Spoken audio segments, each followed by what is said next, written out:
We had a real bloody day in the markets on Friday because of quad witching and options, and people are starting to talk. Are we going to crash to further levels? Was this our first signal? And there's just one problem. On the SPY, we didn't take out this low. On the Qs, we didn't take out this low. And especially a big hint, we didn't take out a low on Apple. In this video, we're going to talk about the SPY, Qs, Apple, and Tesla. And as we look at SPY on an hourly chart here, we did not take out this low. And what does that do? It starts to open the door for us to fill this gap. If you were subscribed and you watched my video from Friday, I told you that these gaps that we leave behind like to act like magnets. And the fact that we didn't take out this low, we open that door to getting that gap filled in the near future. And that's where I want to talk about what we have written right here now in the middle of your screen. 80% of the time, a new gap will be filled in the next 5 sessions. That doesn't mean that the gap has to be filled. It can obviously be filled later. It just says 80% of the time we do fill that gap. And the fact that we didn't make a new low could be a signal that we want to go fill that gap before we head to lower levels.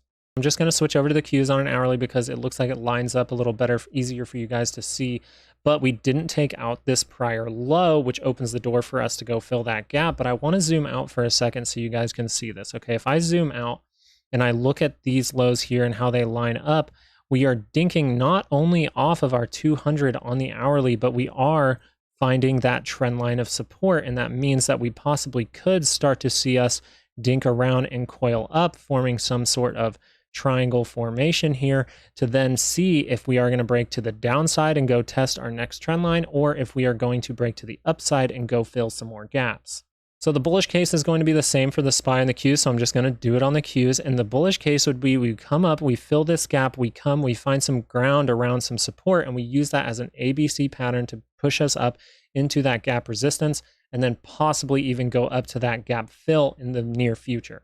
Now, the bearish case, I believe, is a little similar. It plays out in a couple of ways. Either we see continued selling and we start to see this head and shoulders right here start to play out, maybe with a little bounce here and a little ABC move to the downside. And then the other scenario that could happen is we get a fake out to the upside to get some bulls trapped. And what likes to trap people? Well, we want to go fill this gap. So you know that day traders and things like that, they might be targeting this area, meaning we could see some selling in this area and people taking profits. So the other bearish case would be we pop up and we fill this gap, maybe come up actually into our resistance here, possibly even cut it a little bit.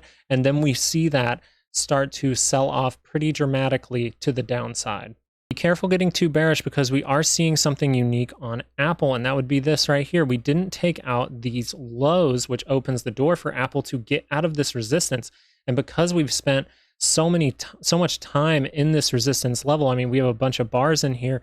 That means that we have a bunch of people who are accumulating in this area. And so all we need is to rip out of that zone in order to get some kind of pop and possibly come up and fill this prior gap.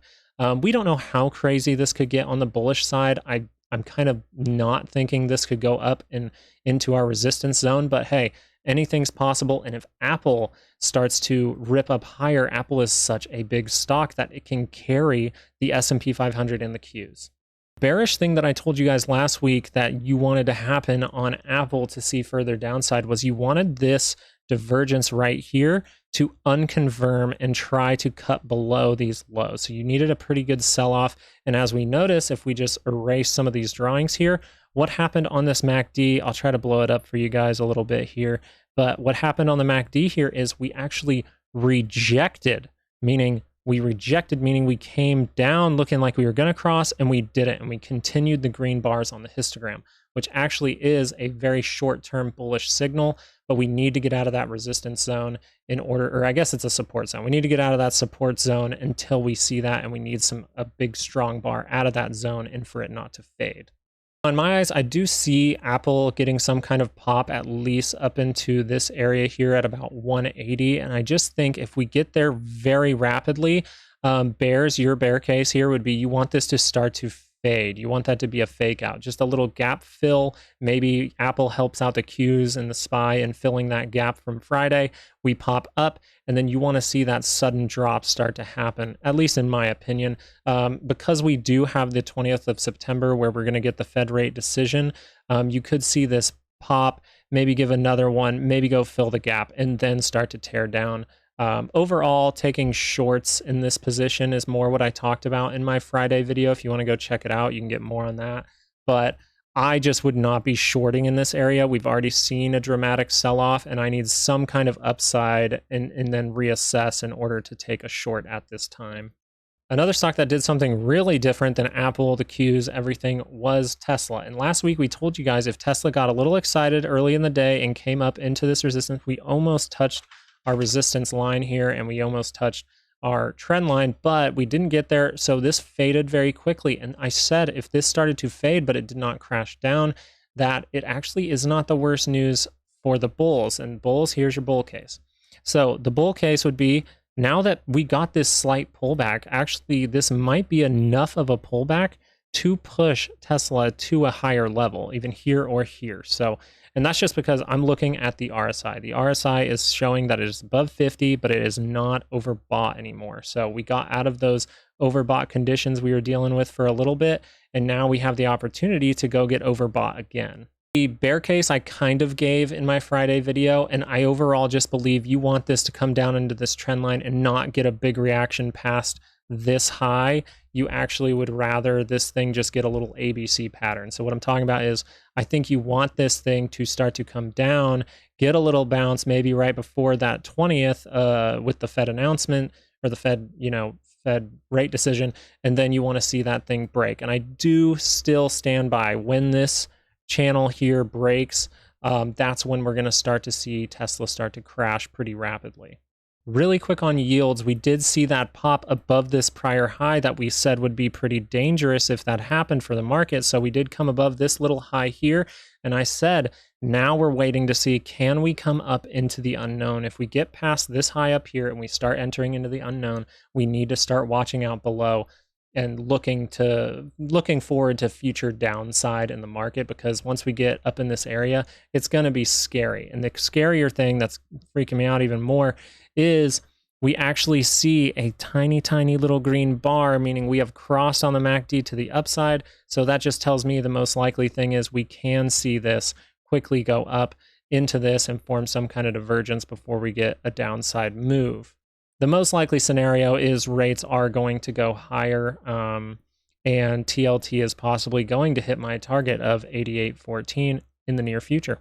But little side note, I am waiting for that to confirm before I'm willing to 100% say that. It's just this bar closing on the low and stuff like that and seeing it cross on the 10-year yield is just signaling to me that the most likely scenario is TLT is going to come down in here. Now, if we do see the market pop higher and we see TLT actually head to lower levels, that would be telling us that those are starting to have the inverse correlation, which just means if the market goes up while TLT is going down, that means the smart traders are selling while the dumb traders, or dumb money, if you will, is buying into the pop.